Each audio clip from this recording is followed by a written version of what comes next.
Welcome.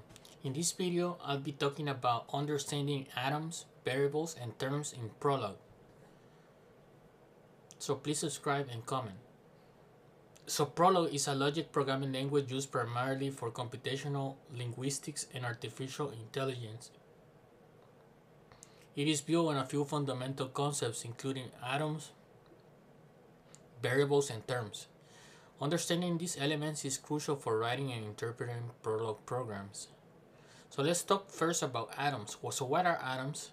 In Prolog, an atom is a fundamental constant representing a specific item or value, similar to a string in other programming languages.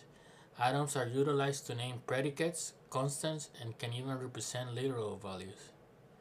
They can be a sequence of letters, numbers, underscores, or special characters and are case sensitive. So what are some examples of atoms? We can look at the word apple. This one, X1, 2, 3, and we can put an atom in between single quotes. So these are used when you have spaces or special characters and need to be enclosed in single quotes, like this one, hello world. You have this one, is another colon equal, is another special atom. You have the word yes. Now let's talk about variables. A variable in Prolog is a placeholder used to represent any value or term. They are distinguished by beginning with an uppercase letter or an underscore. Variables are essential for pattern matching and logic operations within Prolog. So let's look at some examples of variables. The variable capital uppercase X, result, and the underscore temp bar. Underscore prefix variables are often used as anonymous variables. Now let's look at the final fundamental type of Prolog. So terms. In Prolog are the basic building blocks of data structures. They can be atoms, numbers, variables, or compound terms.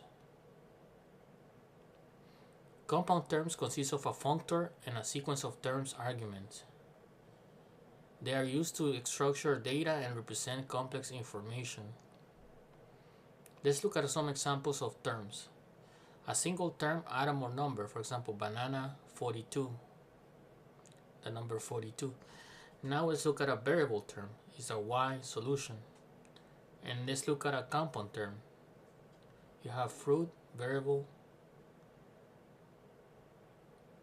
fruit, apple, point, xy. So point xy will be a complex term because you have two arguments.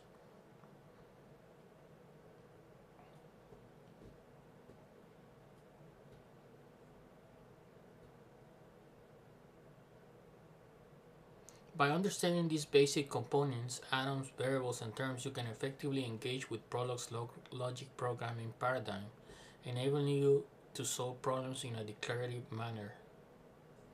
So today we look at atoms, variables, and terms in Prolog. These are like I said, these are the fundamental building blocks of Prolog. So make sure you know the difference between them and how are they used. Thank you for watching. Please subscribe and see you soon.